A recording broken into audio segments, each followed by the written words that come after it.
ಸಾಕಷ್ಟಿದೆ. ಅಷ್ಟೊಂದು ಕೆಲಸಗಳ ಯಾವ ಕೆಲಸಗಳು ನಿಂತು?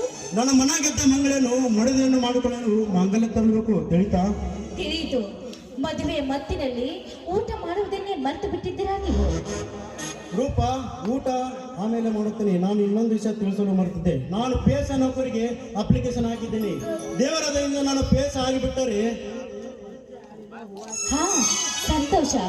ಈ ದುರ್ಗಾದೇವಿಯ ಆಶೀರ್ವಾದದಿಂದ ನೀವು PSI ಆದ್ರೆ ನನ್ನನ್ನು ಖಂಡಿತವಾಗಿ ಅರೆಸ್ಟ್ ಮಾಡೋದಿಲ್ಲ ತಾನೆ? ಏ ಕಳ್ಳಿ, ನನ್ನ ಮೊದಲನೇ ಅರೆಸ್ಟು ನೀನೇ. ಏನು? ನಾನು ಕಳ್ಳಿ?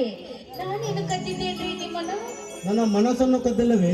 ನಾನೆಲ್ಲಿ ಕದ್ದೇರಿ? ನೀವೇ ಕೊಟ್ಬಿಟ್ರಿ. ಹೋಗ್ಲಿ ಬಿಡು ರೂಪ. ಇಂದು ನಿನ್ಗೆ ನಿನ್ನ ಮಾಂಗಲ್ಯ ಒಂದು ನಿನ್ನ ರೂಪಕ್ಕೆ ಅಂತ ಒಂದು ಒಳ್ಳೆ ಸೀರೆ ತರಲು ಹೋಗಬೇಕು. ನೋಡಿ, ಮಾಂಗಲ್ಯವನ್ನು ಬಿಟ್ಟು ನನಗೆ ಮತ್ತೇನು ಬೇಡ. ಅದನ್ನೆಲ್ಲ ನೀನು ಹೇಳಬೇಕಾಗಿಲ್ಲ. ನೀವು ಹೇಳಿದ ಹಾಗೆ ಆಗಲ್ಲ. ಹಾಗಾದ್ರೆ ಒಂದು ಗಾನ ಶುರು ಮಾಡು.